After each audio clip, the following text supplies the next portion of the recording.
सत्संग से हटकर जो आज चुनाव परिणाम आए हैं उसके विषय में हमें कुछ कहना है। चूँकि मन में जो चल रहा हो उसको बोल देना चाहिए, फिर अपने विषय में हम प्रवेश करें। कहना ये है कि बहुत वर्षों बाद हिंदू समाज को एक ऐसा नेता प्राप्त हुआ जिसने सनातन धर्म का सम्मान किया, राम जी का सम्मान किया, अयोध्या का सम्मान किया, भारत माता का सम्मान किया और पिछले 10 वर्ष में भारत की हर प्रकार से उन्नति की।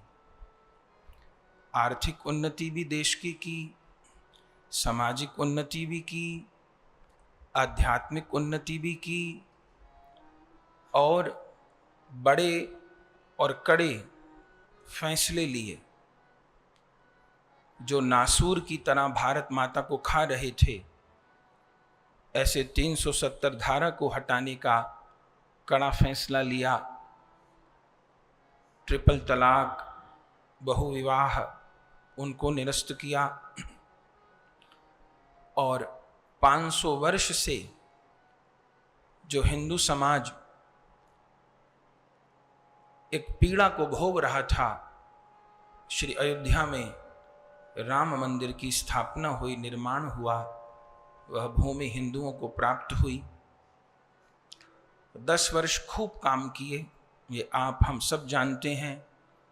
70-75 वर्ष की उम्र में भी 18 घंटे मेहनत की, 1 रुपया थोड़ा सा भी स्वार्थ न चाहते हुए केवल भारत और भारतीयों की सेवा की। लेकिन आज चुनाव परिणामों से मन बहुत निराश हुआ। इस बार तो हिंदू समाज को मोदी जी को निहाल कर देना चाहिए था। इस बार तो वो एक भी दिन कहीं प्रचार करने न जाते, एक भी रैली न करते, एक से भी वोट न मांगते, तो भी हिंदू समाज को निहाल कर देना चाहिए था। हिंदुस्तान में 100 करोड़, 125 करोड़ जितने हिंदू हैं, उन सबको घरों से निकल करके वोट देना चाहिए था। लेकिन ठीक उल्टा हो गया। मोदी जी का जो दल है वो स्पष्ट रूप में बहुमत को भी नहीं छुपाया और सरकार तो जैसे तैसे बन जाएगी, लेकिन अगर ये किसी की हार है या अभाव है तो ये मोदी जी जैसे नेता की हार नहीं है, ये सारे हिंदू समाज की हार है। हिंदू समाज को शर्म से मुंह छिपाने की जरूरत है, डूब मरने जैसी बात है। हम लोग छत्रपति शिवाजी के समय में एक नहीं हो पाए, न तो छत्रपति शिवाजी इस भारत भूमि को हिंदू राष्ट्र बना देते। हम लोग महाराणा प्रताप के समय में एक नहीं हो पाए, बिखर गए। न तो महाराणा प्रताप मुगलों का नाम निशान खत्म कर देते। हम लोग वल्लभ भाई पटेल के समय में भी एकजुट नहीं हो पाए।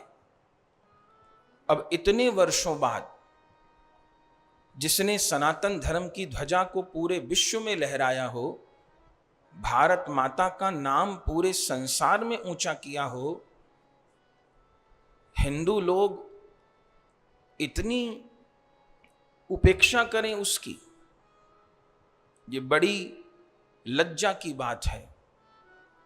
हम अपने हृदय की पीड़ा को नहीं रोक पाए, इसलिए इस बात को बोल रहे हैं। चूंकि संतों ने, गुरु लोगों ने जो आसन हमको दिया है, यह स्थान एक दर्पण के जैसा है। हम लोग समाज के बीच रहते हैं, समाज की रोटी खाते हैं, तो किसी को अच्छा लगे या बुरा लगे, उचित बात कहना हम लोगों का धर्म है। हमारे कहने से क्या होगा क्या नहीं होगा ये भी मतलब नहीं है, पर हम बिना कहे नहीं रहेंगे। यदि नहीं कहते तो हमको पाप लगेगा, क्योंकि राष्ट्र प्रभु से अलग नहीं है। हम लोग राष्ट्रद्रोही नहीं हैं, हम लोग राष्ट्रभक्त हैं।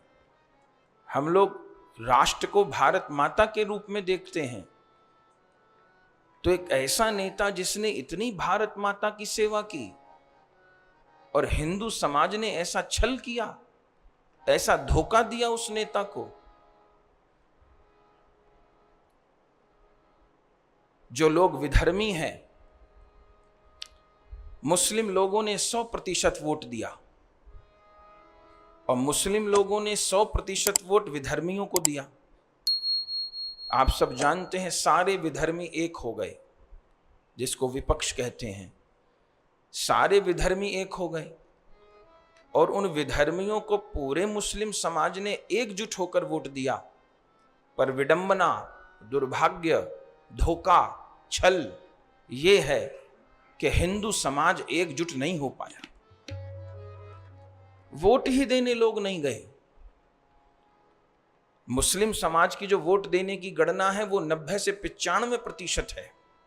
100 में से 95 मुस्लिमों ने वोट दिया और हिंदू 100 में से 50 लोगों ने वोट दिया। 50 लोग तो घर में पांव फैला के बैठे रहे, एसी की हवा में, कूलर की हवा में। कौन जाए गर्मी में वोट देने? टीवी देखते रहे, राजनीति की बड़ी बड़ी बातें करते रहे, अपने बच्चों की प्लानिंग करते रहे, मौज मस्ती करते रहे, वोट देने नहीं गए। इससे बड़ी लज्जा की बात हिंदू समाज के लिए नहीं हो सकती। हमको सोचना है, क्या हमको दोबारा गुलाम होना है? इतने साल बाद ऐसा नेता मिला जिसने सनातन धर्म की ध्वजा को फहराया, हमको फिर गुलाम होना है? हमें उन लोगों का राज आने देना है जो कि तुष्टीकरण वाले लोग हैं, जो कि मुस्लिम परस्त लोग हैं।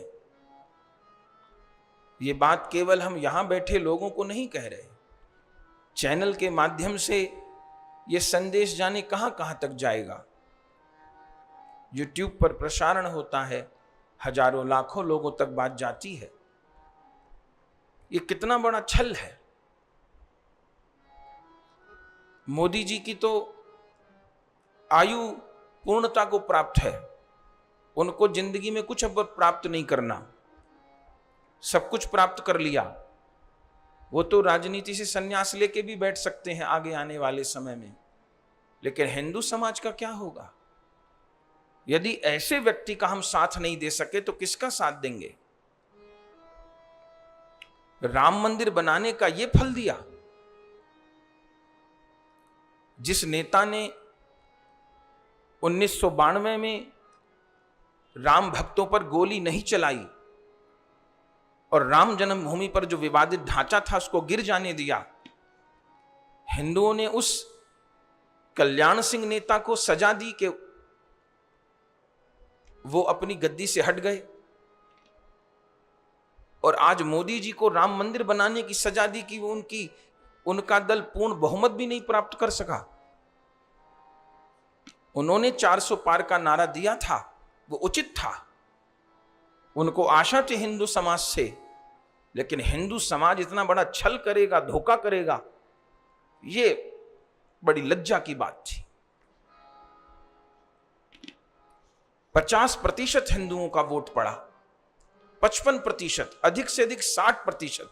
100 में से 40 लोग तो निकले ही नहीं, वो पंखे की हवा में बैठे रहे, अपने बच्चों की जिंदगी की प्लानिंग बनाते रहे, आराम करते रहे, राजनीति पर बड़े बड़े गाल बजाते रहे, बात करते, निकले नहीं। भैया राम जी वोट देने नहीं आएंगे, वोट देने तो भक्तों को जाना पड़ेगा, समाज को जाना पड़ेगा। राम जी वोट देने नहीं जाएंगे। लेकिन कितनी विडंबना है।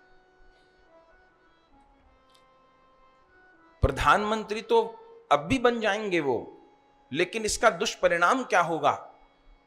इसका दुष्परिणाम अब यह होगा, पिछले 10 साल में जिस प्रकार खुलकर वे निडर होकर के जो फैसले ले रहे थे, अब नहीं ले पाएंगे। अब तीसरी बार की सरकार में सबको आशा थी कि जनसंख्या नियंत्रण कानून बन जाएगा। जनसंख्या नियंत्रण कानून नहीं बना तो आगे आने वाले 20-25 साल में भारत तबाही के रास्ते पर चला जाएगा, जिस कदर विधर्मियों की जनसंख्या बढ़ रही है। उत्तर प्रदेश में जहां जहां हिंदूवादी लोग नहीं जीत सके, क्यों? वहां वहां नहीं जीत पाए जहां जहां मुस्लिम बहुल क्षेत्र थे। विधर्मियों ने डटकर वोट दिया, हिंदू घर से ही नहीं निकला, तो क्या होगा? 30%, 40% मुस्लिम थे, 60% हिंदू थे। कहीं 60 में से 30% तो निकले ही नहीं वोट देने, आधे तो निकले ही नहीं वोट देने, और जो 40% थे इन्होंने पूरा वोट दिया, तो क्या होगा? अब वो खुलकर काम नहीं कर पाएंगे। जो आशा थी जनसंख्या विरोधी नियंत्रण कानून बनेगा, उसको बनने में कठिनाई होगी, चूंकि अब उतनी ताकत नहीं रहेगी। जो कृष्ण जन्मभूमि की आशा लगाए थे वो कठिन हो गया काम, क्योंकि अब पूर्ण बहुमत नहीं रहा। और भी जो अध्यात्म कल्याण के, राष्ट्र कल्याण के कार्य थे, उनमें कठिनाई होगी। जैसे किसी धर्मात्मा के पास अगर धन की तंगी हो तो वो धर्म कार्य पूरी तरह नहीं कर पाएगा, सोचना पड़ेगा, क्योंकि पैसा नहीं है। ऐसे ही किसी राजनेता के पास में यदि सामाजिक बल नहीं है तो उसको सोचना पड़ेगा, दाएं बाएं देखना पड़ेगा दूसरे के मुंह की तरफ। जो सहयोगी दल है वह सरकार को अपनी उंगली पर नचाने का प्रयास करेंगे। ये एक बड़े हिंदू समाज के लिए दुर्भाग्य की बात है। हम लोग अभी भी एकजुट नहीं हो पाए तो कब होंगे? जिसको अपने राष्ट्र से प्रेम नहीं है वो मनुष्य कहलाने का अधिकारी नहीं है। हमारे यहां राष्ट्र को और भगवान को दो नहीं माना गया। अयोध्या, वृंदावन, गंगा, यमुना, ऋषिकेश, हरिद्वार कहीं इंग्लैंड और जापान में नहीं है। अयोध्या, वृंदावन, ऋषिकेश, हरिद्वार, बद्री, केदार सब भारत माता में ही हैं। और ये भारत माता ही सुरक्षित नहीं रही तो कहां धाम रहेंगे, कहां तीर्थ रहेंगे? घटते घटते घटते घटते हिंदू किस कगार पर आ गया है, और फिर भी हमको चेतना नहीं आ रही। हम अपने बच्चों को संस्कार नहीं दे पा रहे। हम स्वयं कितने आलसी हो गए।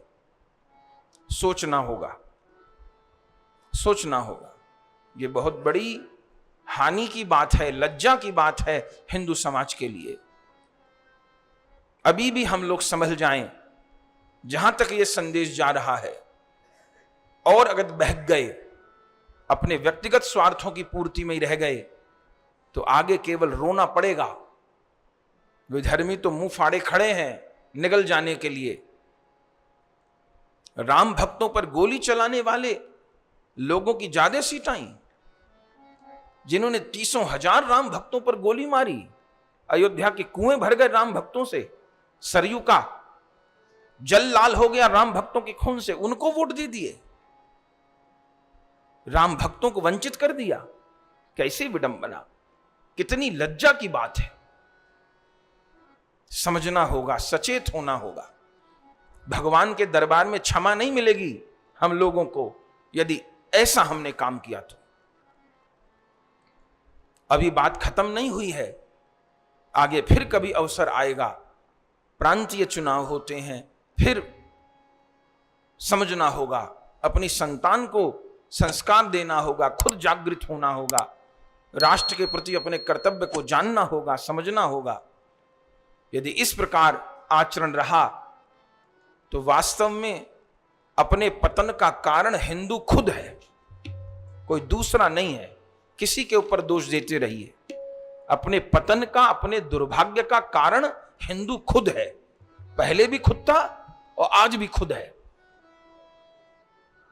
शिवाजी का साथ नहीं दिया, महाराणा प्रताप का साथ नहीं दिया, पृथ्वीराज का साथ नहीं दिया। और आज हम लोग शायद मोदी जी का साथ नहीं दे पा रहे, जिन्होंने इतनी भारत माता की सेवा की। तो चिंतन की जरूरत है हमको, आपको, सबको। जहां तक ये संदेश जाए, हम लोग भारत माता की संतान हैं। भारत माता की हम लोग संतान हैं। भारत माता के प्रति हमारा दायित्व है, कर्तव्य है। समझना होगा, जानना होगा। मन को पीड़ा थी, इसलिए ये बात हम सब ने कही। हम एक हो जाएं, सारी समस्याओं का समाधान, हमारी सामाजिक समस्याएं, हमारी आर्थिक समस्याएं, हमारी आध्यात्मिक समस्याएं, हमारी राष्ट्रीय समस्याएं, इन सब का समाधान हमारी एकजुटता में है। हमारी सबसे पहली ये पहचान है कि हम हिंदू हैं। हम ब्राह्मण, क्षत्रिय, वैश्य, शूद्र जो कुछ हैं वो बाद में हैं। हम पहले हिंदू हैं। हम सनातनी हैं पहले। हम जाति में बट गए, दूसरे लोग नहीं बटे, हिंदू लोग बिरादरी में बट गए। या तो वोट देने नहीं गए या बिरादरियों में बट गए, फिर से बहक गए। कितने दिन बाद हिंदू जागा था, फिर सोने की तैयारी कर रहा है। क्या होगा? सोते सोते हमारी कोई गर्दन काट के चला जाएगा। सावधान, सावधान, सावधान।